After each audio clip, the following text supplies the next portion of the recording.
반갑습니다. 맨날 유튜브에서나 욕만 하는 사람으로 알려져 있는데 이렇게 또 귀한 자리 백석대학교 또 이 큰 행사 갓플렉스 행사에서 또 강연자로 이렇게 함께하게 되게 돼서 영광스럽기도 하고 좀 쑥스럽기도 하고 그렇습니다. 반갑죠? 인사드리겠습니다. 전한길입니다. 네, 이따 끝날 때 되면은 좀 어수선할 수 있으니까 셀카 타임 갖도록 하죠.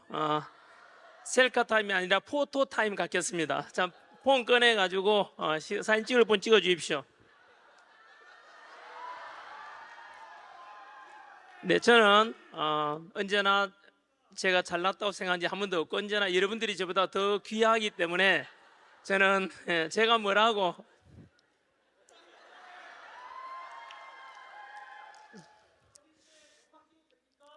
네, 찍어도 됩니다. 제가 뭐라고요?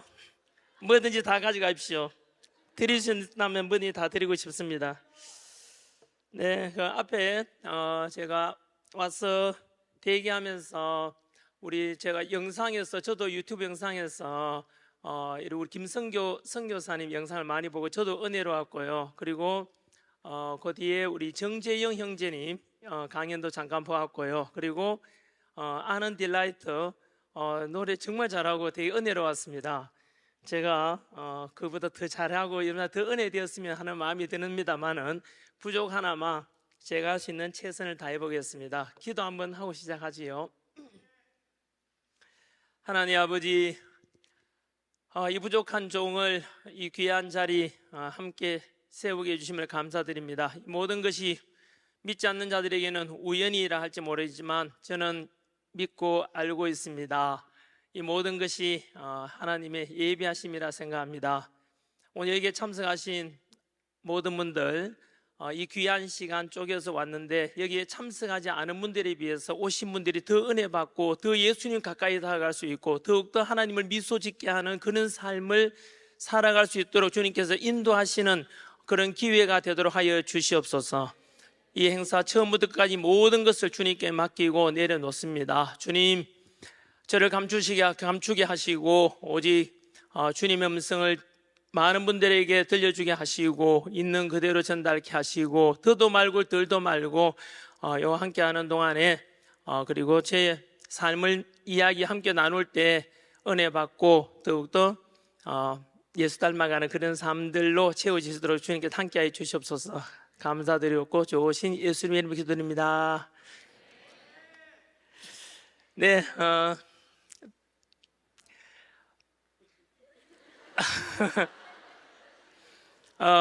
갓플렉스 행사에 제가 원래 이제 여기 세 번째거든요. 1회 행사가 부산 수영로교에 있었고 두 번째가 청주에서 있었고 오늘 이제 세 번째고 네 번째가 아마 제 알기로는 서울에서 있는 걸로 알고 있습니다.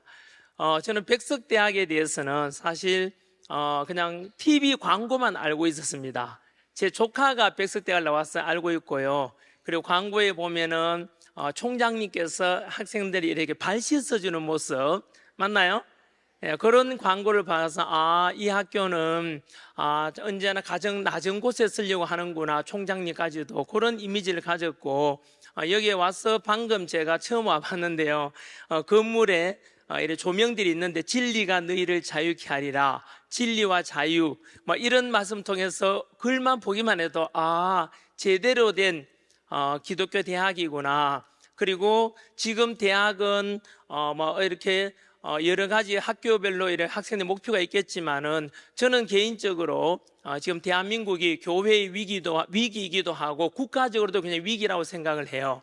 이 위기를 타개할 수 있는 사람 누가 타개를 하고 누가 이 국가를 이끌어가며 통일된 대한민국을 누가 이끌어갈 것인가? 저는 기독교적인 어떤 가치관과 그리고 어떤 이 백석대학에서 또 다니는 여러분들이 오늘 참여한 여러분들이 또 미래 그런 비전을 가지고 그런 주인공이 되어줄 수도 있지 않겠나 생각이 들어요. 저 역시 오늘 이 자리에 섰지만은 아까 말한 우연히 모든 운명이 됩니다. 하지만 그 우연이 절대 지나보면 알게 되죠. 운명이 된 것을. 오늘 저 역시 마찬가지 이 강연에 여러분들과 제가 만났지만은 단순히 한 번의 강연이나 한 번의 이런 만남으로 끝나는 게 아니라 작은아마 저의 어떤 이런 강연과 삶의 경험과 제가 겪었던 그리고 제가 알고 있는 신앙에 대해서 함께 나누면서 여러분들의 삶이 달라지고 그래서 먼 훗날 시간이 지나서 나의 행복과 그리고 믿음으로 사는 이 성공된 삶을 돌아보니 그때 9월 4일 날 2024년 9월 4일 날 백석대학에서 우연히 강연을 들으러 갔고 그 행사에 참여했는데 그것이 내 삶의 터닝 포인트가 되었구나 라고 고백할 수 있기를 바라는 자그마한 소망을 가지면서 강의를 시작하도록 하겠습니다. 저는 현재 소속은 모르는 분들은 모르실 거니까 현재 메가스터디 공무원 학원에서 공무원 한국사 강의를 하고 있습니다. 그런데 제가 세상에 알려진 것은 공무원 강의 쪽으로 알려진 것이 아니고 물론 공무원 강사 속에도 1타 강사 10년째 하고 있고요. 그래서 공무원 준비하시는 분들은 저를 잘 알겠지만은 이제 일반인들에게 제 의지와 무관하게 많이 알려져 가지고 그게 유튜브 채널이었습니다. 그냥 강의하는 내용을 일부 유튜브 올렸더니만은 그게 이제 너무 많이 알려져 가지고 인생 쓴소리 이렇게 알려져 가지고 저한테 TV 출연 요청도 많이 왔고 CF도 요청이 많이 왔거든요. TV 출연도 유퀴즈 유재석 씨나 그런 데 나오라 해도 안 나갔었고요. 또 CF도 신한은행에서도 왔었고 SK에서도 왔었고 또 그다음에 삼양라면에서도 왔었거든요. 그거 했으면은 제가 저한테 맞는 것이 않겠나 해요. 국물이 끝내주네 한번 했으면은 매출도 많이 올려주지 않았겠나 생각합니다만은 유명해지는 게 싫어가지고 사실은 이렇게 방송이나 CF인데 안 갔습니다. 근데 이제 제가 본의 아니게 이제 너무 알려져가지고 책도 나오고 알려져가지고 그래 이제 알려졌다면은 방송에도 나가게 되고 이러자 이렇게 방향을 바꿨습니다. 물론 그 중간에는 사우나에서 또 우연히 돼 있지만은 우연히 사우나에서 어떤 분을 만났는데 60대 남자분이 저보고 혹시 전한길 선생님 아니십니까? 라고 하면서 인사하길래 제가 빨가벗고 있지 않습니까? 당황스러워서 예 그런데요 하면서 근데 맞죠 하면서 저한테 와서 그분도 빨가벗고 저한테 배꼽 인사를 했어요. 그래서 제가 민망해가지고 어르신 좀 제가 어떻게 저를 그렇게 존경합니까? 물으니까 저는 유튜브에나 보면은 욕밖에 하는 것밖에 없는데 하니까 그분께서 욕은 추임새고 그냥 유머라는 거 다 알고 있고요. 하지만 저는 전항희 선생님의 중심을 보고 그 내용을 다 보고 있는데 전 선생님 부탁이 있다 이랬어요. 또 그 자리에서 예? 라고 하면서 저보고 하시는 말씀이 이제 강을 떠나서 바다로 좀 나와 주시면 좋겠다. 이제 대한민국이 지금 청년들이 굉장히 힘들어하고 있다. 그래서 마땅히 어떻게 갈팡질팡하고 있는 이 대한민국 청년들에게 뭔가 희망과 비전과 그리고 어떤 방향을 제시해주는 선생의 역할을 좀 해주면 안 되겠습니까? 라고 했어요. 이거 뭐지? 해서 제가 집에 와서 많이 생각을 했는데 그분 알고 보니까 부산에 유명한 의사 선생님이자 병원 원장님이시더라고요. 저한테 큰 변화를 가져다 줬는데요. 그분의 어떤 만남이 또 저를 또 변하게 만들거든요. 맞다. 이제는 제가 원래는 수능 강사 12년 하고 그리고 노량진 와서 이제 공무원 강의 12년 하고 있는데요. 이제 이렇게 해서 이제 인기도 많이 얻고 이제 돈도 벌었고 해서 이제는 그런 역할을 해야 되는가. 그리고 내가 그동안 살아온 것에 대해서 이제는 이제 고백할 수 있어야 되지 않겠는가라고 해서 여하튼 그러던 차에 이제 또 출판사에서 제 책을 내자 이래가지고 그 책 출판사 직원이 또 저를 바꿉니다. 그분이 주부 직원이었는데요. 제 책을 원래 많이 나가면 자기가 안 잘리고 이렇게 인정받게 되고 책이 안 나가면 좀 그렇다 하길래 그러냐 하면서 뭐든지 마케팅에 도움되면 사용하십시오. 제가 아까 말씀드린 제가 셀카 포토타임 갖는 게 얼마든지 사용하라고 제가 그러거든요. 제가 뭔가 도움이 된다면은 뭐든지 하겠다. 제 인생 10계명 중에 10번째가 대장부는 소인배와 논하거나 싸우지 않는다. 오늘 하루 다른 사람을 위해서 무엇을 할 것인가? 이걸 제가 나이 30에 정해서 늘 24년째 매일매일 외치고 있는 건데요. 그것처럼 늘 그렇게 살아왔어요, 사실상은. 그래서 그 출판사에서 저한테 이제 방송 섭외도 해가지고 작년부터 제가 방송도 나가게 되고 유튜브 채널에도 나가서 최근에는 이경규, 정형돈, 그 다음에 또 뭐 곽튜버인지 하여튼 그런 놈도 있더라고요. 그게 상당히 괜찮더라고요. 저랑 같이 방송도 같이 하자고 제안이 왔던데, 뭐 그 외에도 이렇게 방송 나가게 되고, 그러던 차에 제가 사실은 이런, 뭐라 해야죠? 갓플렉스 같은 우리 하나님을 뽐내는 자리 아니겠습니까? 플렉스니까, 그죠? 이런 자리에 강연 서게 된 계기가 방송 나가는 것 중에서 그 CBS 방송에 새롭게 하소서라는 게 있어요. 나중에 혹시 못 보신 분들 유튜브 채널 보다가 계속 SNL 이런 거 29분만 보지 말고 가끔 그 새롭게 하소서 메모해놨다가 그거 한번 보시면은 그게 되게 은혜롭습니다. 거기에서는 과장이나 거짓말 없이 저도 그랬고요. 제가 가장 방송 활동이 쉬웠던 게 새롭게 하소서인데 그거는 그냥 대본도 없었어요. 있는 그대로 이야기하면 되죠. 제가 살아온 신앙에 관한 거를. 그랬더니만은 그게 이제 그거 계기로 해서 이제 교회에서도 그렇고 강연 요청이 많이 와서 결국 이 자리까지 오게 됐고, 이 강연이 또 여러분들이 어떤 영향을 미칠지는 저는 잘 모르겠습니다만은 주제 넘는 이야기일지 몰라도 여러분 혹시나 지금 제 강연 듣고 있는데 어떤 분은 곰곰이 집중하는 분도 계시고 또는 저 새끼 아직 안 끝나나 이런 분도 계실 거고 또 어떤 분은 메모하시는 분도 계시는데 부탁드리고 싶은 거는 메모를 꼭 스마트폰이든 여기 이분은 정리하고 계시잖아요. 자네는 억수로 성공할 겁니다. 나중에 지금 메모하시는 분 여자분 손 들어보세요.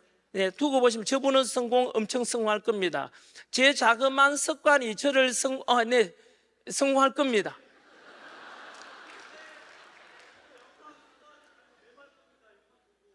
뭐라 해요? 뭐라고? 영상 보고 멤버할 겁니다. 하겠대. 네, 하십시오. 누가 뭐라 했어요? 좋습니다. 그래서 제가 대학 다닐 때 우연히 교수님하고 저녁을 여러 애들이 같이 먹는데, 야, 인마, 너 뭐해, 인마? 너는 뭐 교수가 이야기하는데 이 새끼야 뭐 딴짓하냐 하길래, 교수님 그게 아니고요 하면서 제가 무릎 위에서 포스트잇에다가 메모하던 걸 이렇게 올려보내면서 아까 교수님께서 하신 말씀 중에 제가 꼭 기억을 하고 싶어가지고 지금 메모하고 있었습니다 라고 하니까 그래? 너 이 자식 너는 성공할 거야 라고 오늘 제가 말씀드린 것처럼 딱 그 말씀해 주셨어요. 여러분, 습관을 바꾸면 삶이 달라지거든요. 발상을 바꾸면 세상이 달라지듯이요. 여러분도 마찬가지로 오늘까지 그렇지 못했다면 제가 전에 방송 나간 중에서 제 일기장 오픈했던 게 JTBC에서 했던 짠당프라는 프로에 탁재훈하고 홍진경, 윤종신 나 거기에 제가 출연해가지고 제 일기장 이만큼 두꺼운 거 20권 오픈했지 않습니까? 작은 것도 그런데 그걸 메모하는 습관이 오늘 계기로 해서 그것만이라도 한번 달라졌으면 좋겠습니다. 저는 평범한 머리를 가졌거든요. 하지만 저는 제 경쟁자들은 서울대 나오고 스카이대 나온 분들 다 이겼습니다. 그건 제가 뛰어났어도 아니고요. 바로 저는 기억력, 머리가 평범한 머리를 가진 제가 남들보다 이기려고 성공하려면은 이런 걸 극복해야 되는데 그게 뭐냐 하면은 바로 메모하는 습관. 이런 말이 있거든요. 기록은 기억을 지배한다. 뭐라고요? 기록은 기억을 지배한다. 말을 바꾸면 기억력은 기록을 이길 수가 없습니다. 꼭 메모하는 습관 이걸 꼭 가지면은 자신의 지식과 인격이 시간이 지나서 성숙돼 가는 것을 발견하게 되고 일관되게 인생을 살게 되는 큰 비결이 되니까 꼭 한번 참고해 주시기 바라고요. 그냥 시작하는 김에 드린 말씀이고 제가 신앙에 관한 이야기 잠깐 말씀드리면은 제 삶은 원래 경상북도 경산이라는 그 시골에서 가난한 농부의 아들로 태어나가지고 평범한 유년기를 보내고 그리고 지방대학을 가게 되고요.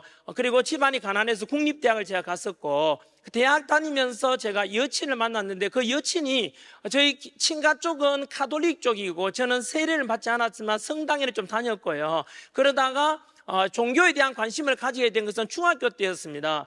생물 이런 거 배우면서 유전이라든가 생물 이런 거 배우면서 너무나 신비하다, 이건 진화로 될 수 없다는 제 나름대로 판단을 가지고 신은 있다라는 전제를 깔았습니다. 그때부터 이제 신앙에 대한 관심도 많이 생겼고, 그리고 죽음에 관한 문제도 관심이 되게 많았었거든요. 그러다가 제가 성경에 대한 호기심도 되게 많았고요. 그러던 차에 제가 가톨릭 때문에 성당 좀 다니다가 대학에서 만난 여친이 할머니께서 권사님이고 아버지 어머니도 다 집사님이라서 그냥 제가 뭐 복잡하게 하느니 해서 제가 성경 공부를 좀 하고 싶기도 했고 해서 제가 교회를 가게 돼서 신앙을 처음 가지게 되었어요. 그리고 제가 수능 강사를 이제 시작해서 대구에서 수능 강사 12년 하면서 대구의 1타 강사가 되어서 되게 돈도 많이 벌었어요. 그때는 카드 결제도 아니고 현금 결제고 이래가지고 전부 다 그래서 돈을 아주 많이 벌었어요. 수강생도 많았거든요. 그때 대구에 고3이 5만 명인데 제가 2만 5천 명이었어요. 1년에. 월 3, 4천 명 정도가 1년 내내 전타임 마감되는, 그때 제가 가르친 게 사회, 지리, 국사, 윤리를 가르쳤어요. 그래서 통합사회를 가르쳐가지고 인문계 자는 필수였거든요, 그때는요. 그래서 그때 전국적인 스타 강사 된 게 대구에서는 제가 스타 강사 되고 서울에서는 메가스타디 만든 손주원 회장님이 그래 가르쳐서 스타가 되고 설민석도 그랬습니다. 그래서 돈을 많이 벌어서 제가 승승장구한 게 아니고 대구에서 가장 큰 학원을 인수해서 제가 학원의 이사장이 돼요. 강사하고 직원 수가 100명이 넘었거든요. 그리고 제 교재를 판매가 잘 돼가지고 출판사 차렸는데 그때 성경 이름을 따서 에브라임이라는 출판사로 이름을 지었는데 요셉의 둘째 아들 이름이죠. 그래서 출판사도 잘 나가고 학원도 잘 나가고 이제 저는 스타 강사이자 경영자로 성공하는 줄 알았거든요. 그때 나이가 34살이었어요. 그래서 내 인생 참 쉽게 풀리는구나 싶었는데 그렇지 않았습니다. 이제 그냥 드라마틱한 이제 삶이 펼쳐지는데, 그리고 학원 경영한 지 3년 만에 학원 망해가지고 있는 재산 다 갖다 바치고 뭐 이런 이제 시간 관계에서 다는 설명 못하지만은 그래서 교육 과정이 또 바뀌거든요. 7차 교육 과정으로. 그래서 제가 가르치는 과목이 이제 자연계에서는 안 하죠. 사회탐구는, 그죠? 그리고 인문계에서는 대학 시험에서 이제 선택 과목이 됐잖아요. 11개 과목 중에서, 그죠? 제 수강생 수가 10분의 1 토막이 나요. 비중도 그렇고요. 그래서 학생도 안 오고 또 EBS에서 사교육비를 줄인다는 명목으로 EBS에서 수능 70% 반영 첫 해가 그 해였어요. 그래서 이제 결국은 제가 학원 인수하자마자 교육 과정이 바뀌고 EBS 교육 정책이 발표되면서 대형 단과 학원이 전국에 다 망해요. 우리 학원도 그랬거든요. 그래서 결국은 학원이 그렇게 해서 망하게 되고 출판사도 EBS 책만 팔리니까 우리 책이 안 팔리잖아요. 그래서 출판사도 부도를 맞이해요. 그래서 제가 바닥 생활을 한 10년 하거든요. 아까 우리 앞에 강연하시던 재영 형님도 마찬가지로 뭐 와이프 자랑할까 막 하는 것 같은데 보니까 애 넷째 가지고 뭐 이런 말씀은 제가 듣고 은혜로 왔는데요. 뭐냐 하면 저는 거꾸로 그때 이제 바다에 떨어져서 흔히 드라마에 나오는 듯한 빚더미에다가 신용불량자 생활을 한 10년 했거든요. 쉽지는 않았습니다. 집도 다 날아가고 차도 다 가져가고 결국은 드라마에 나오는, 그래서 재산만 이런 게 아니라 빚까지 졌어요. 그래서 빚을 한 25억을 지게 되거든요.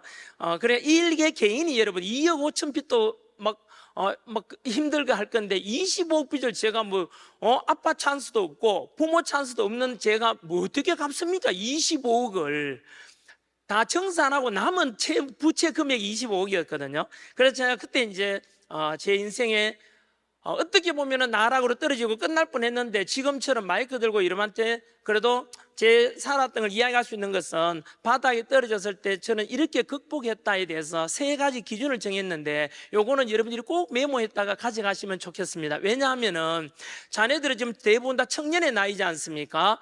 인생사라는 게 우리 부모님 이야기 들어보고 할아버지 할머니 이야기 들어보면 그렇듯이 인생사가 이러면 살아보면 좀 그런데요.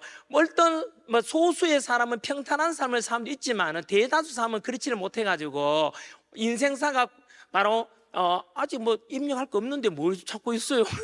아직 말도 안 했습니다. 그래서 인생사라는 게 고속도로처럼 착 뚫린 게 아니고 비포장길 같기도 하고 가시밭길 같기도 하고 오르막 내리막이 있어요. 그래서 혹시나 여러분 살아가다가 본인이든 주변에 있잖아 바닥에 떨어지면은 요거 기억해놨다가 이렇게 참고 조언해 주면은 큰 위로가 되고 용기가 되고 하나의 새로운 또 성공의 전환점이 될 수도 있거든요. 제가 겪었던 건 첫 번째는 뭐냐 하면은 스스로를 타락시키지 마라. 요걸 첫 번째 기준으로 삼았거든요. 뭐라고요? 스스로를 타락시키지 마라. 요거는 뭐냐 하면은 바로 보통 우리 바닥에 떨어지거나 빚더미 얹게 되거나 실패하게 되면은 지금 좀 요즘 자영업 하시는 분들 되게 힘들잖아요. 떨어지면은 대부분의 사람들은 못 일어나요. 열의 9이 아니라 20명 중에 19은 못 일어나는데, 그 이유 중에 하나가 뭐냐 하면은 다들 이제 엎어지고 바닥에 떨어지면은 부모 탓하고 와이프 탓하고 또는 세상 탓하고 지도자 탓하고 대통령 욕하고, 그렇게 해서 본인 스스로 그렇게 하면서 본인은 술 마시고 담배 피고 이래서 자기 운명을 저주하면서 보통 타락하게 되고 망가지거든요. 그러면 결국은 스스로 몸과 정신이 다 망가지면 그 말 그대로 폐인이 돼가 못 일어나요. 그러면은 바닥에 떨어질수록 자기 자신을 깨끗이 해야 되거든요. 그게 뭐겠습니까? 정신도 맑게 하고 그리고 건강 관리를 잘해야 된다 이 뜻이에요. 건강 망가지면 못 일어나니까 그게 첫 번째고, 두 번째는 이미 제가 그냥 결혼해서 애 둘이 있었거든요. 그래서 이 가정을 지켜야 되겠다 해서 두 번째가 가정을 지키라 이거였습니다. 제가 수능 강사 12년 하면서 애들 많은 고등학생들 상담하면서 상처받은 애들 중에서 다 그런 건 아니지만 확률적으로 아무래도 가정에서 상처받은 애들이 결국은 탈선하거나 이런 걸 제가 많이 봤기 때문에, 그때 제가 바닥에 있을 때 우리 애들이 초등학교 2학년인가 1학년 그랬거든요. 그 얘들이 아버지가 신용불량자가 되고 빚쟁이들 찾아와 집에 막 멱살 잡히고 뭐 이런 거 보면은 얼마나 상처받고 그렇겠습니까? 그래서 또 가정도 원래 많이 깨지기 쉽잖아요. 그래서 제가 두 번째 철저하게 가정만은 지켜내야 되겠다 생각을 했어요. 왜냐하면은 돈은 5만 원짜리 신사임당 5만 원권을 잃었다 다시 찾으면 똑같은데, 가정은 안 그래요. 가정은 한번 깨지고 나중에 다시 합치면은, 나중에 합치더라도 우리가 유리잔이 깨졌다가 본드로 붙이면은 모양은 유리잔 모양이 나오는데 그게 금이 남지 않습니까? 그 자랄 때 아이들이 마음에 상처를 남게 됩니까? 그거는 평생 트라우마 되기도 하고 회복이 안 돼요. 그래서 혹시나 여러분들은 지금 청년의 나이 때 혹시나 이 중에도 이미 요즘 이혼이 일상화돼서 이미 아버지 어머니께 이혼하시거나 이런 가정에 자란 사람 되게 많잖아요. 그럴 경우에는 보통 부모 안 닮는 자식이 어디 있나 이런 말 애들은 하는데, 저는 그렇게 생각하지 않고요. 부모님의 좋은 점은 본받고 내가 이건 우리 부모님께 별로 안 좋더라면 내가 다음에 부모가 되었을 때 아이 키울 때는 그걸 답습하면 안 돼요. 그럼 짐승하고 똑같은 거지 않습니까? 예를 들면 저는 예를 들면 저희 아버지 어머니에서 매 맞고 자랐는데 저는 그게 안 좋아서 애들을 키울 때 절대 때리면 안 되겠다 해서 매를 댄 적이 없고요. 그리고 저는 저희 아버지께서 어머니를 또 때리는 걸 보고 자랐거든요. 그래서 저는 제일 지금 싫어하는 게 누구를 때리는 걸 가장 싫어합니다. 그래서 저는 지금도 남자가 이제 드라마에도 보면 남자 주인공 여자 주인공 뺨 때리고 뭐 이런 하는 보면은 그런 것도 저는 극혐합니다.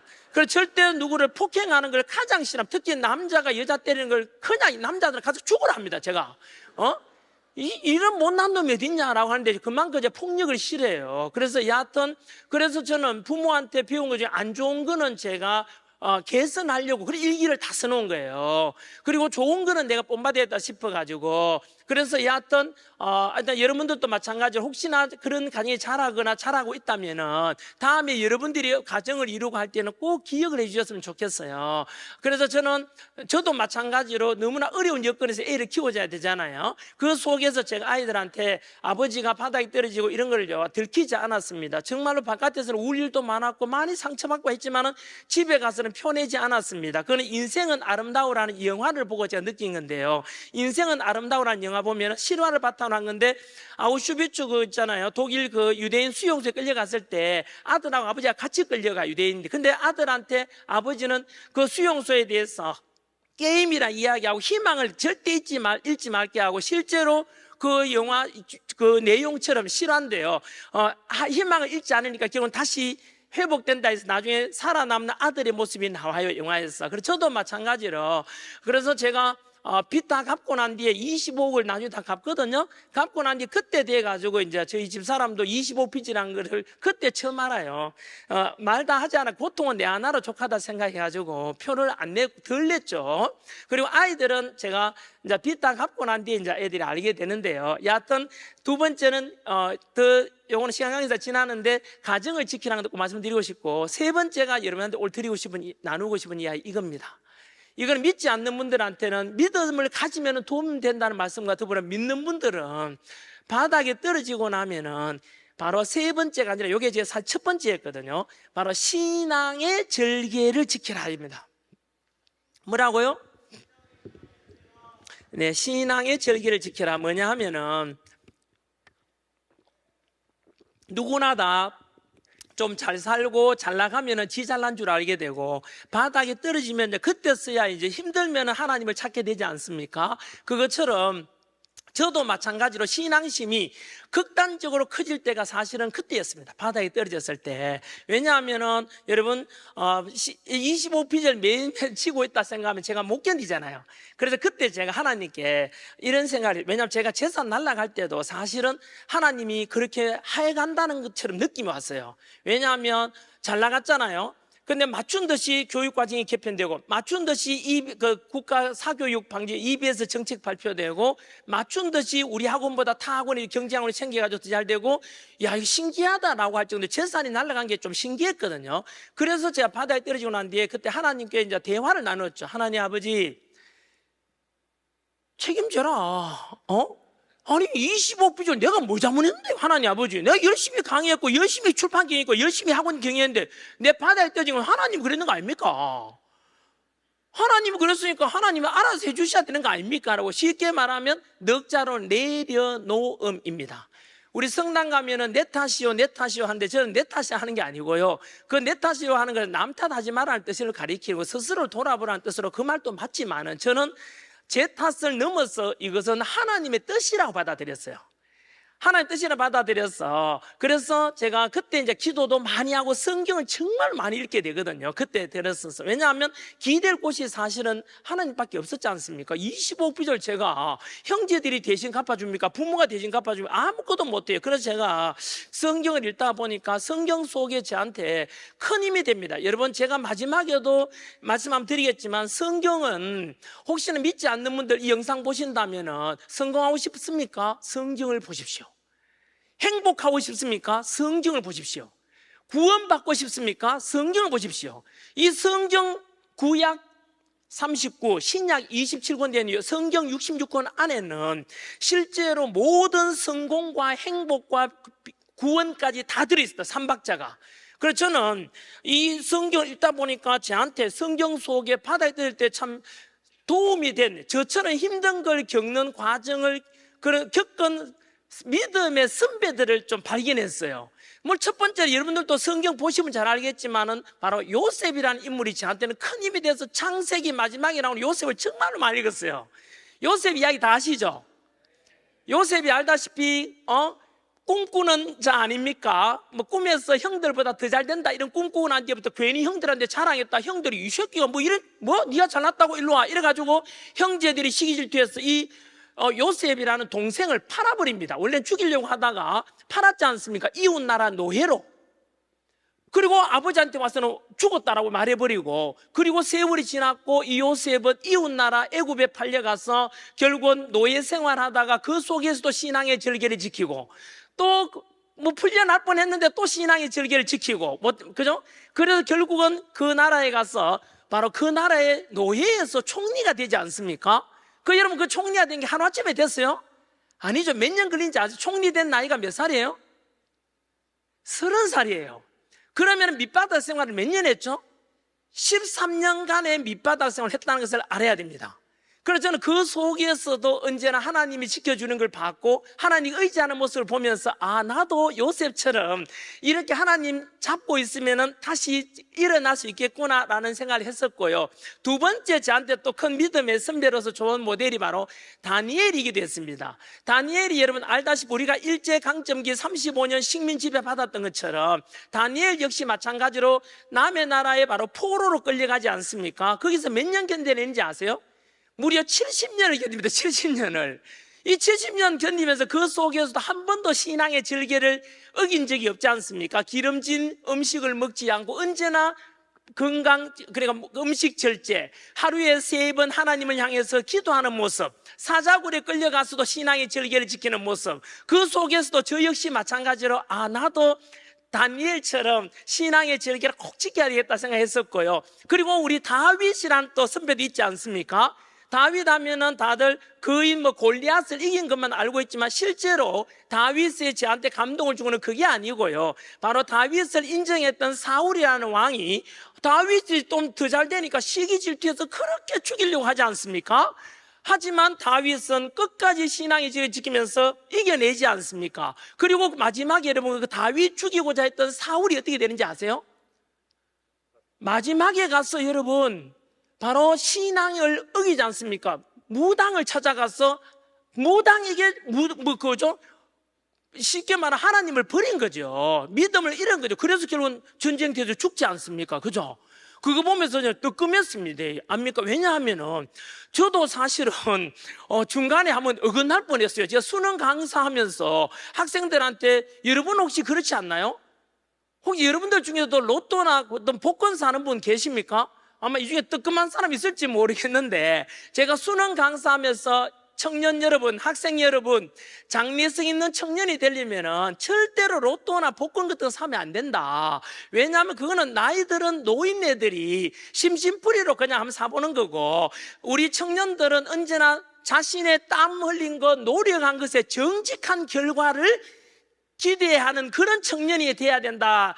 그렇게 해서 제가 로또 사는 새끼들은 장래성 없다라고 이제 저주를 퍼부었는데, 여러분, 제가 그때 로또를 좀 샀습니다. 한 달 가까이 샀다니까요. 왜냐하면은 여러분 그때 저도 지금 생각해 보면 부끄러운 이야기인데요. 그 달 말에 제가 돈 갚아야 될 게 있는데 아무리 돈 빌리러 제가 25 빚을 때까지는 얼마나 돈 빌려 많이 다녔겠습니까? 예? 비참한 사례 되게 많습니다. 제가 다 말은 못하지만 그 10년 동안에 뭐 별의별 다 겪거든요. 그 속에서 제가 그래 맞다, 이달에 제가 노지 이거 돈 갚아야 되는데 돈 나올 구멍은 없고 이제 빌릴 사람도 없고, 그래 하나님께서는 혹시나 아나 로또를 통해서 빚도 갚고 어려움 그래 극복해 줄 수 있지 않나 생각해서 로또를 몇 권 사가지고 제가 몇 장 사가지고 성경 펴놓고 이거 여러분 웃을 이야기 아니고 진짜 제가 울면서 간절히 기도했다니까요. 하나님 아버지 임하지도 안 되면 제가 끝나지 않습니까? 그렇게 간절히 기도했다니까. 진짜요? 여러분 당첨됐겠어요? 안 됐겠어요? 되긴 됐어요. 5천원짜리 몇 개 됐어요. 그런데 5천원짜리 몇 개 된 걸 가지고 그 다음 주에 또 사요. 그걸 가지고 또 사가지고 한 달 정도 하다가 보니까 그때 기도할 때 이런 기도 많이 했죠. 하나님 아버지 전지전능하다 하셨잖아요. 숫자 7개 이거 쉽거든요. 예? 7개 이거 못 맞추면 하나님도 아니잖아요. 전지전능하다면서 뭐 숫자 로또 숫자 못 맞히냐고. 하나님 아십니까? 저는 믿습니다 하면서 진짜 간절하게 기도했어요. 울면 하나님 제발 이걸 돼야 됩니다. 막 하나님 뭐 원망도 하다가 때로는 하나님 아버지 하다가 결국은 안 됐잖아요. 그런데 그러면서도 사실 저도 깨닫게 됐어요. 좀 부끄럽더라고요. 이씨 내가 생각해도 야 이거 만약에 여러분 만약에 제가 로또 당첨 내가 빚 갚았다면 제가 오늘 마이크 들고 여러분한테 뭘 이야기해야 돼요? 여러분 힘들어요. 로또를 사죠. 로또 신입을 하나님을 로또를 여러분 이거는 어느 누구에게도 덕이 되고 선이 되는 일은 아닐 겁니다. 이거는 여러분 이게 객관하고 누구한테 여러분 복이 되는 이야기 될 수 있겠습니까? 이게 도박이잖아요. 어떻게 보면요. 그래서 저는 그 뒤로는 제가 안 했는데요. 그런데 성경 말씀 읽다가 보니까 진짜 여러분 혹시나 성경 말씀 읽다 보니까 진짜 저한테 정말로 귀한 말씀이 있었습니다. 제가 이제 처음으로 성경 말씀 우리 같이 한번 볼게요. 저한테 믿음의 선배 중에 한 사람 결정적인 또 선배님이 또 욥 아닙니까? 욥. 고난 속에서 욥은 원래 잘못한 것 없지 않습니까? 욥이란 인물은 원래 온전하고 그 다음에 경건하고 하나님 보기에 거짓 없고 언제나 완벽하다 했지 않습니까? 그죠? 그런데도 불구하고 사탄이 그 시험할 때 보면 아들 10명, 애 10명 다 죽이잖아요. 재산 달라가게 하잖아요. 그때 친구가 부축이죠. 야, 네 온몸에 부스럼 나가지고 니도 고통스러워서 막 유리 그 깨진 걸로 피부를 막 긁어내고 있는 이 고통 속에서 하나님 저주하고 니도 죽어라. 네 자식 다 죽고 이게 뭘 하나님에 대한 신앙 절개를 지킨단 말인가 라고 했지만 욥은 끝까지 지켜내잖아요. 바로 그때 제가 욥기에 나오는 성경 말씀이 저한테는 확 박혔었는데 그 말씀을 한번 우리 PPT 준비됐으면 화면 한번 띄워주실래요? 욥기 1장 21절입니다. 자, 네, 시간 관계상 셋째 줄부터 같이 한번 읽어볼게요. 시작. 주시니도 여호와시요 거두시니도 여호와시오니 여호와의 이름이 찬송을 받을지니라. 여러분 주시니도 여호와시고 거두시니도 여호와시다. 저는 이 말씀 뭐냐 하면은 아까 저보고 빚지라고 했는 게 누구죠? 빚지게 하는 건 하나님의 뜻이었어요. 저는 그렇게 확신했습니다. 그래서 다시 주시니도 여호와시니 거두시니도 여호와시니까 결국은 저를 이렇게 세울 것도 결국은 여호와 하나님이라 생각했고요. 여러분, 그리고 성경만 읽다 보면은 혹시나 여러분 기도했는데 저처럼 여러분 학교 지금도 그러면 그렇지 않습니까? 기도해 보면은 기도하는 내용이 다 들어줍니까? 하나님이 다 들어준다. 손 한번 들어보세요. 조명 때문에 잘 안 보이는데 들었다 내린 사람도 있네요. 남들 안 드니까 싹 들다가 내린 사람인데, 여러분 기도라는 것은 다 들어주게 되면 그런 생각 들 때 있죠. 기도하다 보면은 아까 제가 로또 사는 것처럼 왜 하나님은 내 목소리를 안 들어주시지? 라고 막 이렇게 있잖아요. 하나님 이거 들어주세요 들어주세요 하는데, 실제로 거기에서 한 번만 이래 스텝 한 번 더 밟아보고 수준 올라와 보면은 여러분, 하나님은 우리 기도를 원하는 걸 다 들어주는 분이 아니에요. 왜냐하면은 모든 기도와 내 요구를 다 들어주면 그거는 하나님 신이 아니라 내 노예잖아요. 노비잖아요. 여러분, 우리가 하나님은 우리를 만드셨고 예수님을 통해서 우리를 구원받게 해주셨는데, 그 하나님은 여러분 모든 영광을 받으시기에 합당하신 분인데 어떻게 내가 요구하는 걸 다 들어주는 노예로 생각합니까? 여러분, 발상을 전환해야 돼요. 그건 아니에요. 여러분, 하나님 만약에 우리 요구하는 기도 내용을 다 들어준다 치면 어떤 일이 발생하는지 아세요? 제가 상상을 해봤어요. 만약에 여러분 우리 기도하는 내용을 하나님이 다 들어주는 신이다, 다 들어주신다 치면은 아마 이 지구는 1시간을 넘기지 못하고 종말을 맞이할 겁니다. 왜냐하면 우리 얼마 전에 우리 지금도 영국의 프리미어 축구 봐도 그렇고 올림픽 할 때도 그렇고 A팀과 B팀이 축구하면 이쪽 응원하는 사람들은 제발 하나님 아버지 A팀 이기게 해주세요, 이쪽 팀은 또 하나님 아버지 B팀 이기죠. 그럼 하나님 헷갈리잖아요. 그죠? 또 여러분, 만약 우리 원하는 내용을 하나님께 다 기도를 들어주게 한다면은 러시아 우크라이나 지금 전쟁 치고 있잖아요. 그럼 러시아 사람들은 기도하겠죠. 하나님 아버지 우크라이나 씨발 망하게 해달라고. 그럼 우크라이나 사람들은 하나님 아버지 푸틴 씨발놈 죽여버리고 러시아 망하게 해달라고. 그럼 하나님 또 헷갈리잖아요. 그죠? 여러분, 그것뿐이겠습니까? 기분 나빠 쪽발이 저 새끼들이 이거 일본 망하게 해도 가라앉게 다 죽여버리죠. 여러분, 일본 사람도 반대로 저 새끼 죽여 이러면 여러분 지구는 아마 하루를 넘기지 못하고 종말 맞이할 겁니다. 그죠?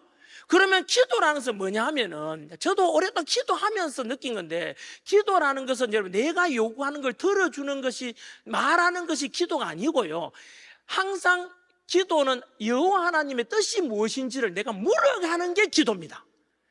영어로 말하면 기도는 스피킹이 아니라 리스닝입니다. 뭐라고요?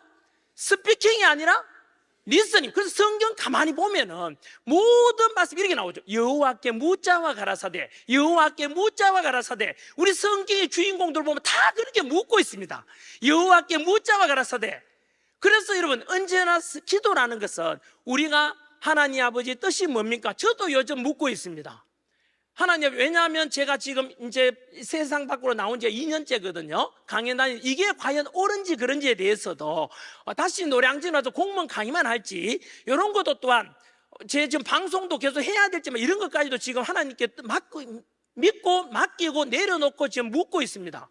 그래서 저는 하나님 뜻이 있으리라 생각하고 지금도 이렇게 하고 있는데요. 그래서 여러분, 한 번 더 말씀드리지만 여호와 언제나 기도는 리스닝이라는 걸 꼭 기억하시고, 묻다 하면 하나님이 음성이 들릴 겁니다.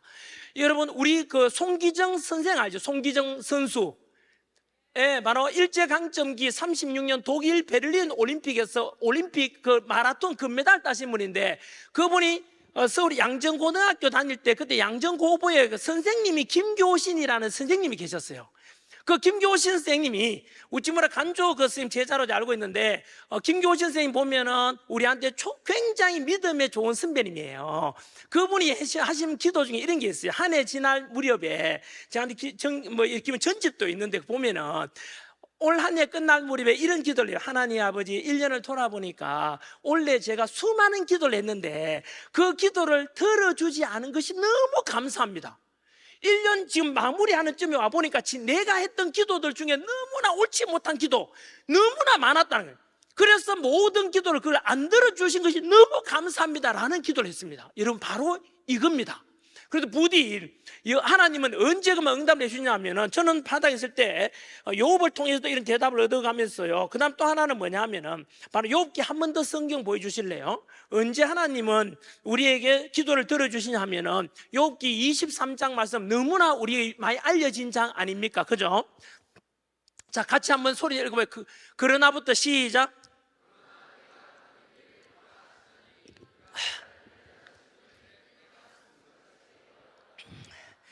여러분, 맞습니다. 아멘이죠? 네, 내가 가는 길을 그가 하시나니 그가 나를 단련하신 후에는 순금같이 나오게 하리라. 우리 이런 사례도 알지 않습니까? 출애굽기 보면은 그 애굽에서 나와서 시나이 반도 지나서 우리 가나안 땅으로 갈 때, 그 가나안 땅까지 가는데 원래는 40일이면 갈 수 있는 땅을, 거리를 몇 년 가죠?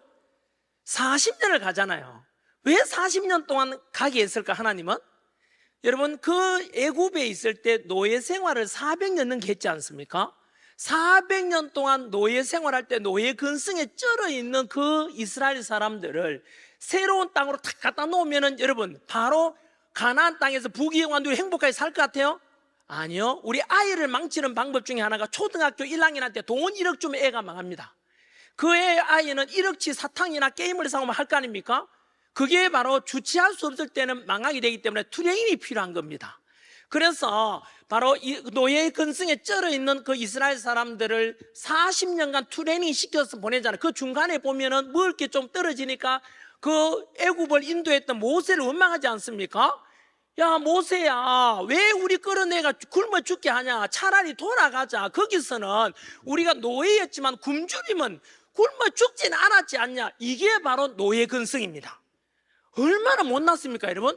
하지만 그 투행이 필요하듯이 언제나 여러분도 마찬가지, 앞으로 무조건 앞으로 우리가 기도해 보면 하나님이 나를 준비시키고 언제나 훈련시킨 뒤에 그때 감당할 수 있을 때 우리에게 기도를 들어주고 복을 주시는 것 같아요. 그래서 제가 10년 동안을 밑바닥 생활 했잖아요. 하나님 보기에 그래 니는 이만하면 됐다고 판단하신 것 같아요. 그래서 제가 기도 끝에 이제 대구에 있다가 서울로 진출합니다. 노량진에 올라가거든요. 공무원 한국사 강의로 전향을 해요. 그런데 그거는 가서 보면 기적이 막 일어납니다. 여러분, 어떤 일이 기적이 아세요?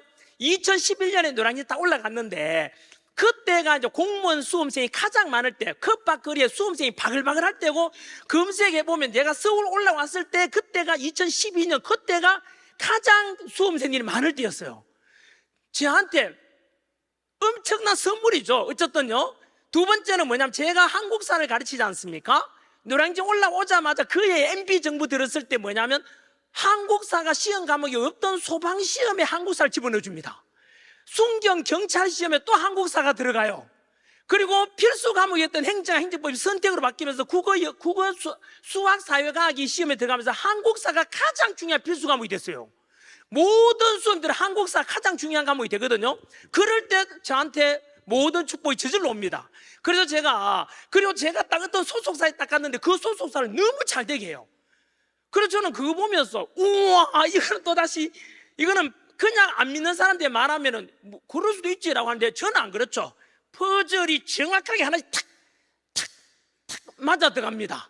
그리고 저는 기존의 공무원 한국사 교재가 800페이지, 1000페이지 되는데, 저는 100페이지짜리 책을 개발했는데 거기에서 10년 동안 100% 다 적중합니다. 제가 기도 얼마나 많이 했는지 아십니까? 왜냐하면은 사실 그 얇은 책이니까 그 핵심이 들어있잖아요.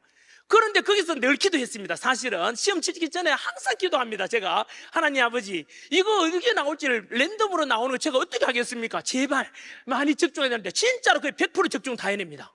그래서 그거 보고, 이야, 이렇게 신기할 수 있네. 그래서 여러분, 그래가지고 노량진 올라가서 제가 불과 3년 만에 1타 강사가 되고, 그리고 그 25비절 5년 만에 다 갚습니다. 25 갚으려면 100억을 벌어야 갚을 수 있는 돈이에요. 세금 내고 나면. 그리고 제가 만든 그 교재가 지금까지 노량진 역사상 전후무한 단일 교재로 120만 부가 나갔어요.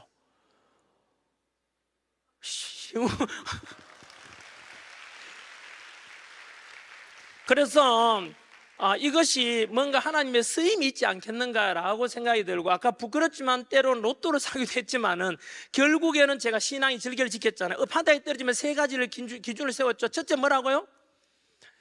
스스로를 타락시키지 말고 언제나 경건하라는 뜻입니다. 두 번째는 가정을 지켜라. 다음에 여러분 결혼하거나 어른이 되었을 때는 그 두 번째를 꼭 기억하시고, 세 번째가 바로 가장 중요한 뭐라고요? 신앙의 절개를 지켜라. 기도라는 것은 언제나 스피킹이 아니고 바로 리스닝이라는 걸 꼭 기억해 주시고, 금방 우리 욥기 말씀대로 그러나 내가 가는 길을 누가 안다고요? 그가 아시나니 그가 나를 단련하신 후에는 내가 순금같이 100% 오리지널이 탁 되었어, 그죠? 귀하게 다시 된다는 뜻이 되겠지요. 자, 여러분, 요까지가 제가 바로 바닥에 있을 때 극복했던 이야기라면, 사실상 지금 시간이 10분밖에 안 남았는데요. 아니, 맞네요. 10분밖에 안 남았네요. 네, 뒤에 우리 찬양팀이 남아있는 것 같은데 양해를 좀 구할게요. 제가 이제 두 번째 더 청년들에게 전하오신 메시지가 바로 있는데요, 바로 행복에 대한 이야기와 세 번째 신앙에 관한 이야기를 해야 되는데 아직 못했습니다. 그냥 갈까요? 얘라고? 누구야? 자, 여러분, 제가 아마 지금 제가 이 말 아마 다 공감하실 건데, 지금 대한민국은 굉장히 청년들에게는 힘든 시기라서 헬조선, 흔히 지옥조선이라는 표현도 많이 쓰고, 그 다음에 3%세대, 5%세대, 7%세대 바로 앉아있는 여러분들의 지금 삶이 될 겁니다. 취업 포기하고 연애 포기하고 결혼 포기하고 요즘 희망도 포기한다 하지 않습니까?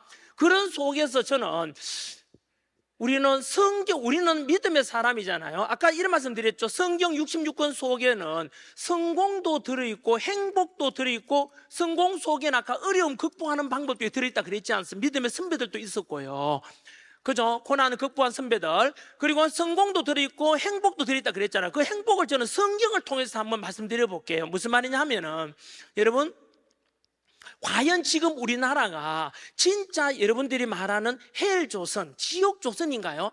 저는 역사 가르치면서 조금 생각이 달라요. 여러분, 한번 제가 이 말씀 드려볼게요. 오늘 문제의식을 좀 가지면 좋겠거든요. 혹시나 여러분들도 아마 헬조선이다, 3%, 5% 하면 여러분 전부 다 그래 이렇게 동조하는데, 그래서 어쩌라고? 그러면은 지금 태어났고 대한민국에 태어난 것을 원망하면서 부모 탓, 세상 탓, 정부 탓, 국가 탓, 대학 탓, 이런 환경 탓하면서 네 자신의 운명을 저주하면서 그렇게 살아갈 거야? 그러면은 너의 삶은 실패한 삶이 되고 한 번 사는 인생 너무 초라하잖아. 저는 오늘부터 제 이야기를 듣고 나면 우리가 발상을 한번 바꿔보자는 이야기를 드리고 싶어요. 한 번쯤 이렇게 생각해 보실래요? 제가 역사 강사로서 저는 지금 헬조선이라고 생각에 대해서 절대 동의할 수가 없습니다. 왜냐하면은 여러분들은 지금 우리가 역사적으로 한번 볼까요? 역사적으로 보게 되면은 과연 여러분들이 100년 사는 인생에서 지금 태어난 2024년에 사는 게 아니라, 만약에 여러분들이 좋아, 지금 태어난 걸 저주한다면은 좋다, 선사시대로 돌아갔다, 그때 태어났다 치자. 네가 구석기 시대, 신석기 시대, 청동기에 태어났으면 뭐 할 건데, 신석기, 간석기 돌 갈고 고인돌 들어 올리고 이지랄 해야 될 거 아니야. 그렇게 사는 게 행복했겠어? 삼국시대 태어났으면 고구려 백제 신라 3년에 전쟁이 한 번씩이야. 그 전쟁 속에서 행복을 추구하겠어? 고려시대, 조선시대 태어난 조선시대 남자 평균 수명 35세야 여자들은 통계도 없고, 의료 혜택이 없으니까 맹장님 걸려도 다 죽었어. 그 당시에는 나이 20살 되면 치아가 빠져가지고 결국은 지금 치과 이 중에 한 번이라도 안 가본 사람은 어디 있습니까? 옛날에 치과가 없으니까 치아가 다 썩어지잖아요. 그러면 결국 음식을 제대로 못 씹으니까 독성 있는 음식이 들어가서 결국은 속병 나고 의료 혜택 못 받으니까 다 죽었던 거예요. 여자들은 애 낳다가도 너무 많이 죽었습니다. 유아 사망률도 그 당시에 보건 의료가 어디 있습니까? 위생이 어디 있습니까? 너무나 열악하니까 결국은 유아 사망도 높고 병 걸리면 다 죽고, 이런 게 그 당시 고려 조선시대 삶이었어요. 특히나 여러분, 기껏해가 우리 신분제도 철폐된 게 가복이 130년밖에 안 됐어요. 그전에는 신분제도였어. 그 당시에 이 중에 모르겠나 노비 새끼 졸라 많아요. 노비는 매매 상속 정려의 대상이야. 매매 상속 정려의 대상. 인권이 어딨나 노비들한테. 여러분, 그런 조선시대 삶, 그때 태어나지 않은 게 다행 아닙니까? 뿐만 아니라 자고로 여자로 태어나지 말지니 왜 모든 운명은 여자에서 남자에서 결정된다, 이렇게 조선시대 이야기였어요. 그만큼 비참했던 여자의 삶 속에 지금 태어난 게 저주스럽다고요? 그러면 좋다. 니 딱 집어가지고 일제강점기 한번 가보자고. 징용, 징병, 정신대 그때가 봐 일제강점기 아닙니까? 6.25 전쟁 때 태어나면 300만 명 이상이 죽었어. 여러분, 우리 지금 뭐 해일조선 뭐 이런데 지금만큼 풍요로운 시대가 어디 있었는지 너 부모님께 한번 여쭈어봐. 역사 공부 좀 해보라고. 무식하니까 지금 그런 소리 하는 거야. 지금만큼 풍요로운 시대. 내가 어릴 때만 하더라도 세탁기가 있어. 여자들 직접 하는 거 빨리 하고 밥도 직접 다 하고 요즘은 밥통 다 밥 쪄세요 이지라라고 요즘 얼마 쿠쿠 하잖아요. 이렇게 살기 좋은 걸 왜 사람들은 여러분 변기도 마찬가지 아니면 옛날에 그 비위생적인 화장실 알아요? 근데 지금은 그 화장실 수세지 떼가지고 그 단추 하나 누르면은 그 오물들은 싹 내려가고 마셔도 될 만큼 깨끗한 물이 나와 있잖아요. 그 변기 볼 때마다 앞으로 재난기를 기억하십시오. 지금은 안 웃기지만 기억 안 나겠지만 다음부터 화장실에 변기 맑은 물 나올 때마다 그때 재난기리가 맞다 이거 축복이다. 네 자신이 몸에서 나온 더러운 오물이 얼마나 더러운지 보라고. 이런 축복스러운 시대에 살면서 왜 헬조선이나 이야기하지? 여러분, 역사적으로 뿐만 이만큼 풍요로운 시대에 없었다고 말씀드리고 싶고요. 두 번째는 지리적 공간적으로 대한민국만큼 뭐 헬조선? 여러분, 대한민국만큼 살기 좋은 나라 있는지 해외 나가보라고. 미국 강대국이라고 해서 가보지만 가보면은 우리 미국도 해 떨어지면 여자들 아가씨들 못 돌아다니는 곳이 많아. 우리나라는 홍대 가봐 미니스 같은 있고 이래도 아무 문제 없다고. 그만큼 치안이 잘 된 나라고. 우리나라는 보건, 위생, 그리고 공공서비스가 너무 잘 된 나라예요. 이런 나라 없어. 동남아시아 관광 가봐. 우와, 너무 아름답던데요. 그거 살아라 하면 더워서 못 살아. 1년 내내. 오늘 여름처럼 1년 내내 30도, 40도야. 우리나라 봄, 여름, 가을, 겨울 다 있잖아요. 이런 나라가 잘 없어. 아프리카 그 소말리아 작가 그 와리스 딜이라는 작가가 그 사막의 꽃이라는 그 책에서 이런 말이 나와. 수도꼭지만 틀면 따뜻한 물을 구할 수 있고 언제나 맑은 물을 마실 수 있는데 왜 사람들이 우울한지를 모르겠다. 여러분, 그분이 바라볼 때 대한민국은 축복이야. 따뜻한 물만 나올 수 있고. 왜냐 아프리카 우리 가끔 TV에 보면 여러분 청년의 나이 때 학교도 못 가고 저 멀리 물기로 오잖아요. 그 소독되지 않은 누런 물 그 플라스틱 통에 들고 오는 보잖아요. 그런 곳에 태어나고 싶어? 진짜 그 해일 조선에 가는 사람은 우리나라 그래 살기 이렇게 진짜 저주스러우면 가라고 아프리카 가고 저 노스 코리아 가라고. 노스 코리아는 여러분 같은 동포 같은 민족임에도 불구하고 신앙의 자유도 없고 취업 직업 선택의 자유 자체도 없어. 북한에는 그런 노스 코리아를 보면서도 뭐 지금이 해일 조선이라고. 여러분, 우리는 달라야 됩니다. 여러분, 저는 기성세대로서 먼저 죄송하다는 말씀을 드립니다. 먼저 왜냐하면 청년들을 지금 힘들게 하고 있기 때문에 많은 정책들이. 그럼에도 불구하고 여러분들은 그렇게 해서 탓해서 남는 게 뭐 있겠습니까? 여러분, 그러면 제가 첫 번째 우리가 불행하고 행복하지 못한 이유는 성경에서 찾아야 됩니다. 쉽게 말하면 성경 말씀 보여주십시오. 제 인생 10계명 그거 메모해 놓으십시오. 전환길에 인생 10계명 검색하면 유튜브에 전환길게 뜹니다. 그게 성경을 바탕으로 만든 거기 때문에 30살에 만드는데 이제 24년 됐지만 정말로 잘 만들었습니다. 도산 안창호 선생한테 우리 믿음의 선배입니다. 보고 만든 건데요. 인생 10계명 가져가고 그중 8번째가 이겁니다. 데살로니가 전서. 다 아는 이야기죠. 같이 한번 읽어보죠. 시작.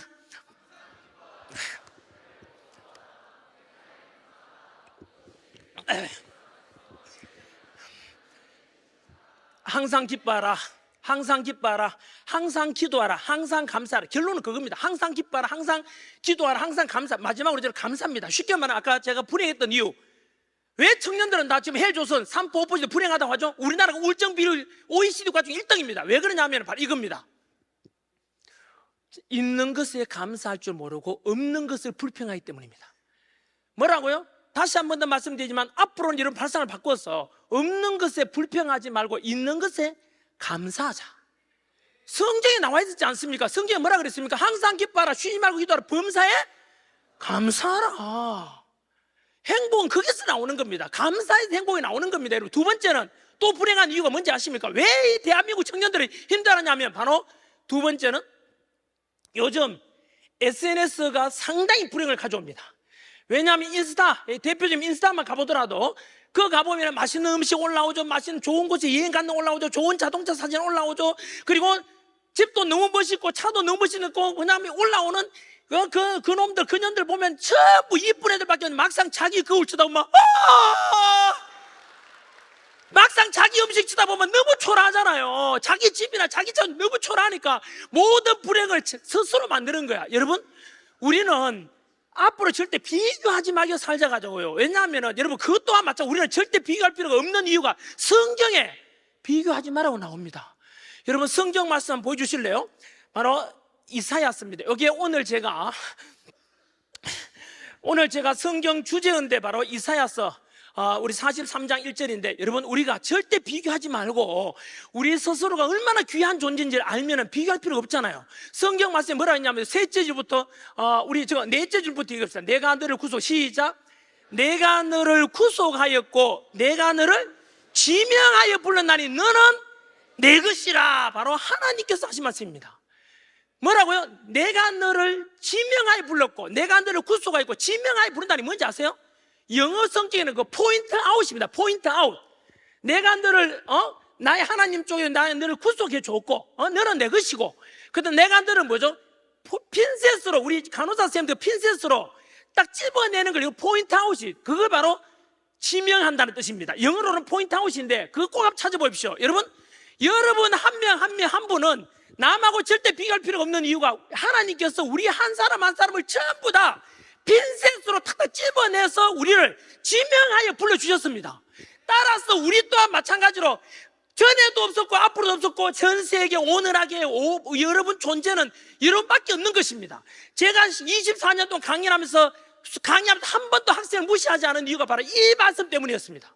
아까 제가 사진 찍자고 했는 이유도 바로 이겁니다. 얼마든지 가져가라 하는 이유가, 내가 한 번도, 나도 귀하지만 앉아있는 여러분도 모두 다 하나님께서 다 집어내신 분들인데 내가 이분들보다 잘난 게 뭐냐? 언제나 여러분들 또한 가장 귀한 존재라는 거 꼭 기억하시고, 그렇게 되면은 언제나 자기 자신이 귀하게 되고, 자기 자신을 귀하게 생각하면 자존감이 올라가고, 자존감이 올라가면 자기 자신을 사랑하게 됩니다. 자기 자신을 사랑하는 사람이 하면은 남을 사랑할 수 있게 되는 거예요. 여러분 절대 남하고 비교하지 마시고 언제나 자기 자신이 가장 귀한 존재라 생각하십시오. 그래서 자존감이 올라갈 거고 자기 자신을 사랑하게 되고, 꼭 그 마음을 간직하고 성경 말씀대로 오늘 메모해놨다 다 가져갑시다. 이사야서 조금 전에 43장 1절이었고요 그 다음에 세 번째가, 여러분 전환길 보고 지금까지 50년 넘게 살면서 가장 잘한 게 뭐냐라고 묻는다면 딱 한 가지, 제일 우선순위 저는 이겁니다. 우연인지 몰라도 제가 여러분 여호와 하나님을 믿게 되고 예수 부활을 믿게 되고 교회 다니게 된 이 자체가 제 인생에 가장 잘한 것이라고 늘 고백합니다. 여러분,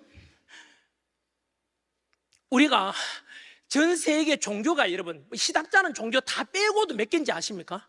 3,000개입니다 3,000개가 넘는 종교 중에서 여러분들은 우연히 태어나고 보니까 우리 아버지 어머니께서 믿음을 가졌어. 제가 모태신앙이 된 분들도 축복이고, 친구 덕분인지 누구의 권유 덕분인지 교회 다니게 되고 여호와 하나님을 믿게 된 것은 그 3,000개 넘는 종교 중에서 여러분 유일하게 부활신앙은 바로 여호와 하나님을 믿고 예수 부활을 믿는 우리 신앙이 이것밖에 없습니다. 여러분 이 자체만 해도 얼마나 큰 축복인지 아시겠죠? 여러분 제가 수능 강사할 때 이름 물어보거든요. 야, 혹시 교회 다니는 사람, 성당 다니는 사람, 절에 다니는 사람 손으로 보니까 막, 저는 교회 다니는 사람이 이러면 적어도 저요라고 할 줄 알았는데 전부 다 이렇게 눈치를 봐요. 저는 이것에 대해서 오늘 지금까지 여러분 스스로도 그렇게 생각할지 모르겠지만 오늘부로 달라지기 바랍니다. 성경 말씀 보면 바로 사도 바울이 로마서에서 어떻게 말했는지 한번 보여주십시오. 로마서 1장 16절 메모해놨다 한번 보십시오. 시작. 내가 복음을 부끄러워하지 아니하노니 이 복음은 모든 믿는 자에게 구원을 주시는 하나님의 능력이 됨이라. 고까지. 복음을 부끄러워하는 게 아니죠. 왜? 가장 자랑스러운 게 복음을 내가 듣게 된 거 아닙니까? 왜요? 내 구원을 만들어주는 하나님의 능력이니까요. 꼭 그렇게 말씀드리고 믿으며 살아갈 수 있기를 바라고요. 자, 다시 한번 요 두 번째 주제 끝났습니다. 지금 화면이 떴거든요. 5분 남았대요. 그것도 연장해 주신 겁니다. 여러분 행복, 앞으로 제 이 강연 듣기 전과 이후는 달라지길 바라는데, 바로 행복을 위해서는 그동안 주변에서는 앞으로 누가 뭐 옆에서 해일조선 삼포부직하지, 여러분들은 동의하지 마십시오. 동조하지 마시고 꼭 요 세 가지를 기억하십시오. 왜 사람들이 불행하죠? 없는 것에 불평하고 있는 것에 뭐? 감사할 줄 몰랐어. 앞으로 감사하십시오. 두 번째는 절대 우리 모두가 포인트하고 집어내 지명해서 불러주셨으니까 절대 남하고 뭐 비교하지 말자.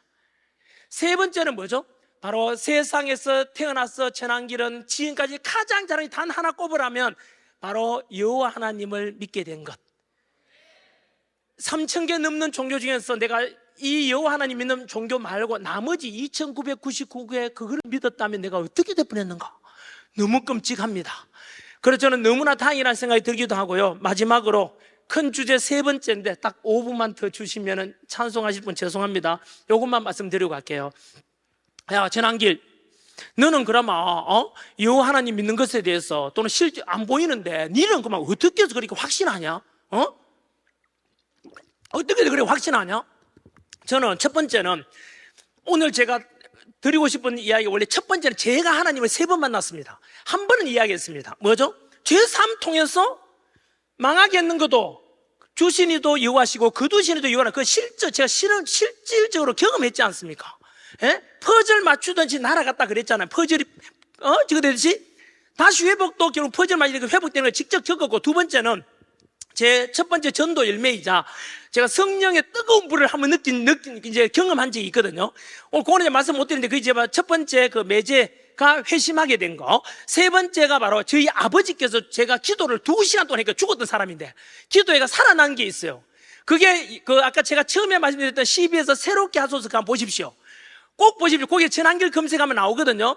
거기서 제가 제 일기장을 처음으로 오픈했습니다. 왜냐하면 나중에 이야기하면 남이 안 믿을 거 아닙니까? 왜? 사람은 자기 눈으로 안 보면 안 믿으니까. 그래서 제가 그날 아버지 죽었다 살아난 걸 그대로 일기를 다 써놨습니다. 그 날짜에. 그래서 제가 그 방송 CBS에 가서 일기장을 직접 가져가서 그걸 그대로 읽었습니다.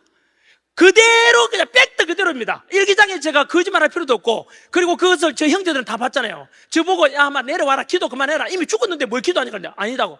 하나님 아버지 죽은 나사로 살겠지 않습니까? 그리고 히스기야 기도하는 걸 두고 15년 더 살게 했지 않습니까? 저희 아버지 이대로 죽으면 안 된다고. 그래서 아버지가 살아나셨어요, 진짜로. 그래서 저는 뭐 그 뒤로 어떤 사람까지 나사로가 영원히 살아냐? 아니, 하나님 부르시니까 결국 이제 천국 가지 않습니까? 저희 아버지도 그걸 보여주셨어요. 저는 제 눈으로 봤기 때문에 무조건 확신하게 되고요. 두 번째 제가 여호와 하나님에 대해서 확신하는 것은 성경 66권 이거라 그랬는데, 알다시피 이런 걸 들어보셨죠? 47년도에 그 사해봇, 우리 그 성경 그 이스라엘에 동굴에서 그 2000년 된 성경이 발견됐지 않습니까? 두루마리에. 그 성경 내용이 지금 이런 거랑 똑같다. 이거 놀라운 겁니다. 역사 2000년 가까이 지났는데도 불구하고 진리구나. 그래서 제가 그걸 통해서 알았고, 세 번째는 바로 예수님의 12제자의 삶입니다. 여러분, 거두절미하고 예수 12제자님이 예수님께서 물을 포도주로 바꾸는 것도 봤고, 무리를 걷는 것도 봤고, 많은 이적을 베푸는 걸 봤지 않습니까? 문둥병자 낫게 하고 그걸 봤음에도 불구하고 막상 인간적으로 예수님이 십자가에 못 박혀 죽을 때 그 12제자들은 어떻게 했죠? 다 도망가잖아요. 왜요?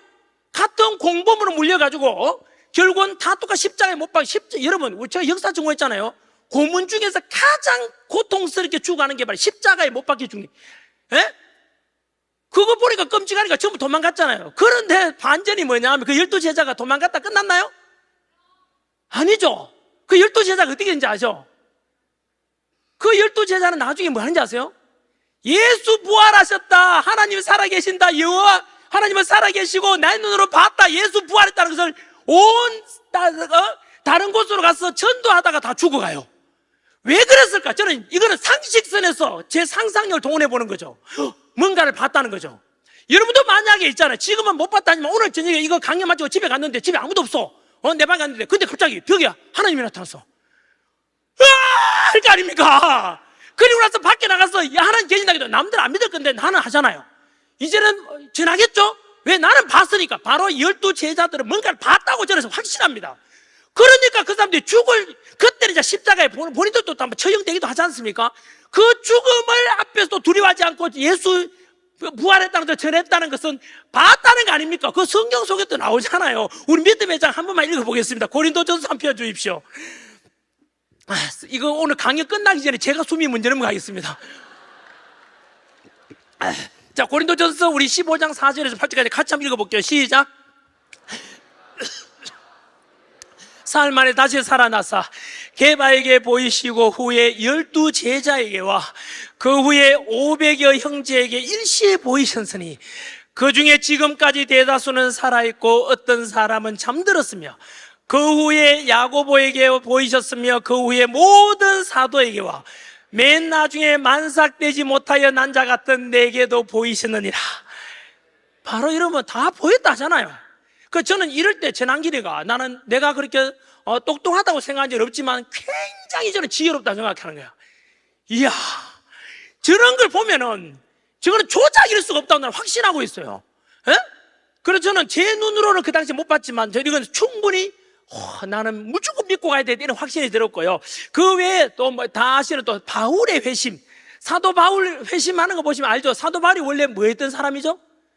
그 사람 로마 시민권자잖아. 로마 시민권자니까 로마 황제를 거부하는 유대인들 그 박해하러 가는 사람이잖아요. 가서 죽여야지 예수 이 새끼들 믿네? 그러다 갑자기 그래서 어떻게 살아요? 그 뒤로 예수 부활하셨다, 하나님 살아계신다, 전도하다 죽잖아요. 그렇게 살잖아요. 왜 그래? 그 중간에 무슨 일이 있었죠? 또 뭔가를 봤잖아요. 뭐가 되죠? 갑자기 하나님을 직접 만나게 되고 3일간 눈봉사가 돼요. 그러면서 사울아 원래 바울 이름이 사울아 너 왜 그러냐? 목소리 들어버린 거죠. 듣고 나니까 이거는 자기가 봤잖아요. 봤으니까 이제는 그 이스라엘 사람 유대인들을 박해하는 게 아니라 이제 이제 같이 전도하러 다니잖아요. 왜 그랬을까? 확신한 거죠. 저는 그 외에도 지금도 여러분 혹시나 읽으면 도움이 될 만한 책도 제가 한 권 추천해 드리고 갈게요. 메모해놨다가 한번 꼭 검색해서 찾아보십시오. 나는 천국을 보았다는 책입니다. 이번 알렉산더, 그 하버드대 신경외과 교수가 썼는 책입니다. 나는 천국을 보았다. 그 책 한번 꼭 읽어보시기 바랍니다. 왜냐하면 그 교수이 마찬가지로 원래 신경외과 교수니까 자기는 안 믿었죠. 왜냐하면 죽었다가 잠깐 살아나는 임사체험 하잖아요. 이런 걸 많이 봤잖아요. 자기는 안 믿었죠. 왜 이런 게 어딨냐고 했는데 본인이 어느 날 아침 출근하는데 신경이 가버리잖아요. 그리고 본인이 신경외과 전문이니까 자기가 표현을 하죠. 우리 TV 저는 플러그를 뺀 거하고 똑같다고. 끝났어. 그런데 일주일 뒤에 깨어났단 말이에요. 깨어나서 자기 일주일간 보았던 것을 책으로 써낸 겁니다. 그러니까 그 책은 뭐죠? 이 사람이 가난한 사람도 아니냐고. 그러면 거짓말하고 돈 벌려고 했구나라고 오해할 수 있잖아요. 본인이 직접 봤으니 그걸 그대로 써놓은 거예요. 저는 그런 거 보면서 여러분들이 아직 경험 못했을 뿐이고 여러분들이 혹시나 아직 못 보았다면 천국을 본 사람도 많고 이런 증언하는 게 너무 많습니다, 여러분. 그 저는 이런 걸 통해서도 저는 여러분들과 함께 성경 말씀 열심히 읽고 기도 열심히 하시고 교회 열심히 다니시고 그래서 언제나 일관되게 일생을 여호와 하나님 믿고 그리고 예수 부활의 신앙을 믿으면서 살아가다가 나중에 우리는 천국도 보장되어 있지 않습니까? 예, 천국 신앙을 믿는 분들 아닙니까? 얼마나 여러분 떳떳하고 당당해서 살 수 있습니까? 저도 그렇고 여러분도 그렇고 우리는 초선 피플, 선택된 사람들, 하나님 우리를 바로 그죠? 포인트 집어낸 주니까 그 영광 가지면서 늘 인식하면서 살아가시길 바라고요. 마지막으로 마무리 짓겠습니다. 제가 혹시나 아까 말씀드린 대로 인생 10계명 유튜브에 검색해서 꼭 가져가십시오. 그 전부 다 성경에서 나온 건데 그걸 딱 줄이면 1분 만에 할 수 있거든요. 1번, 복 있는 사람은 악인의 길을 쫓지 않으며 죄인의 길에 서지 않으며 오만한 자에 앉지 않으며 자리에 앉지 않으며 오직 여호와의 법을 주의하는 묵상하는 자로다. 10편 1편입니다. 지혜로운 자 시간을 아끼느니라. 게으른 자에게는 가시 울타리 같으나 정지한 자의 길에 대로니라. 자문입니다. 세 번째, 무릇 더러운 말은 너 입 밖에 내지 말고 오직 덕을 세우는 데 소용되는 대로 선한 말라에 듣는 자의 은혜를 끼치하라. 에베소스 이야기입니다. 네 번째가 분을 쉽게 내는 자는 다툼을 일으켜도 노하기를 더디하는 자는 시비를 그치 하느니라. 바로 감정 조절에 관한 거 역시 자문입니다. 다섯 번째는 부모님에 관한 겁니다. 지혜로운 자는 아비를 즐겁게 하여도 미련한 자는 의미를 없이 여긴다. 효에 관한 거. 여섯 번째가 돈벌이. 제가 원래 세금을 27억 냈거든요. 원래 소득 27억 세금 내서 오픈하지 않습니까? 그거는 제 인생 10계명 30살 때부터 지금까지 하고 있어요. 그 중간에 제가 많은 일들을 겪었잖아요. 하지만 일관되게 매일매일 외치고 있는 게 이겁니다. 그리고 이번에 세금 오픈했는데도 그 때문입니다. 여섯 번째 10계명이 바로 적은 소득이 의를 겸하면 많은 소득이 불의를 겸하는 것보다 낫다. 일곱째, 너의 마음을 다하여 여호와를 의뢰하고 네 명체를 의지하지 말라. 이게 뭔지 아세요? 혹시나 유튜브에 있는 거는 조금 바꿔놨습니다. 건강에 관한 바꿨는데 원래 이겁니다. 너의 마음을 다하여 여호와를 의뢰하고 네 명체를 의지하지 말라. 바로 이 잠언서에 나오는 건데 계속해서 묻는 겁니다. 여호와를 의뢰해라. 여호와를 의뢰해라. 리스닝이고요. 여덟 번째는 아까 보셨던 데살로니가 전서 나오는 항상 기뻐하라, 쉬지 말고 기도하라, 범사에 감사하라, 행복에 관한 거. 아홉 번째는 제 직업관입니다. 강사로서 사랑으로 가르치라. 사랑이 없으면 소리 나는 꽹과리 불과하다. 사랑절이 어디죠? 고린도전서 아닙니까? 그 이야기를 가져와서 가져온 거고요. 언제나 학생들을 사랑하는 마음을 늘 가지고 있습니다. 오늘 여기 오신 분들도 너무나 사랑하는 마음을 제가 가지고 있습니다. 열 번째가 아까 잠깐 언급했던 대장부는 소인배와 논하거나 싸우지 않는다. 오늘 하루 다른 사람을 위해서 무엇을 할 것인가? 이렇게 묻고 시작합니다. 매일매일을. 그러면 다른 사람을 위해서 살게 되면 선생님 손해보는 거 아니에요? 아니요. 성경에 나오죠. 주는 자에게 복이 있나니. 여러분, 주는 자에게 복이, 결국은 더 크게 복이 되어 돌아옵니다. 언제나 저는 오늘도 그렇습니다. 오늘도 여러분들은 참석하지 못하고 지난기를 이렇게 강연 초청했지만 제 주어진 시간보다 더 하지만 제가 모든 열정과 에너지 맞춰서 여러분 다 드리고 싶습니다. 그 이유는 여러분을 너무 사랑하기 때문에 오늘 여기 오신 분이 오지 않은 분들에 비해서 더 복받고 더 축복스러운 삶을 살기를 소망하는 마음에서 이렇게 하는 겁니다, 여러분. 네.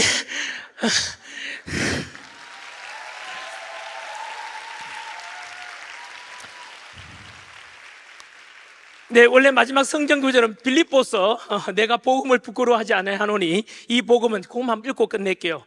자, 우리 마지막입니다. 우리 여러분 배깨실 제가 만든 말입니다. 배우고 깨닫고 실천하고 배우고 깨닫고 실천하고 그러다가 메모하라는 것도 같은 맥락입니다. 오늘 배웠으면 깨달았으면 실천해야 되는데 그러면 메모를 해야 됩니다. 그래야만 자기 것이 됩니다. 실행해야만 자기 것이 됩니다. 여러분들은 할 수 있을 겁니다. 어디 안에서? 마지막 성경 구절 한번 보여주십시오. 빌립보서. 네, 끝까지 확인을 하기. 자, 같이 한번 읽어보죠. 시작. 내게 능력 주시는 자 안에서 내가 모든 것을 할 수 있느니라. 아멘. 예, 끝까지 늘, 그럼 모든 걸 할 수 있는데 왜 안 되죠? 왜 안 되죠? 하지 말고 물어가는 거. 언제나 리스닝. 이것만 실천해도 수준 높은 신앙인이 될 거라고 믿습니다. 기도 한번 하고 마무리 짓겠습니다. 참 좋으신 우리 여호와 하나님 아버지 감사합니다. 저희들에게 수많은 종교, 3,000개 넘는 종교 중에서 예수 부활의 신앙을 갖게 해준 이 영광, 모든 영광 하나님께 돌립니다.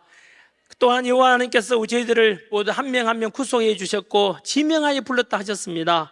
저희들을 이렇게 너무나 귀하게 선택해 주셔서 감사드립니다. 하나님 아버지, 저희들 앞으로 살아가는 동안에 늘 성경 말씀 속에는 우리가 원하는 성공과 행복과 구원에 관한 말씀이 다 들어있는 진정한 살아있는 복음서 아닙니까? 살아가는 동안 늘 성경 가까이 하고 기도하며 교회 열심히 다니면서 살아갈 수 있게 하시고 스스로에게는 하나님을 미소 짓게 하는 것이 내 삶의 목적, 이것을 늘 기준으로 삼게 하시고 어떤 결정할 때는 만약에 내가 예수님이라면 어떻게 할 것인가, 이런 물음을 통해서 살아가는 동안에 늘 날이 갈수록 예수 닮아가는 인격, 닮아가는 삶을 살아갈 수 있도록 주님께서 인도하여 주시기를 소망합니다. 오늘 모든 말씀 너무나 좋으신 우리 주 예수 그리스도 이름으로 기도드립니다. 아멘. 고맙습니다.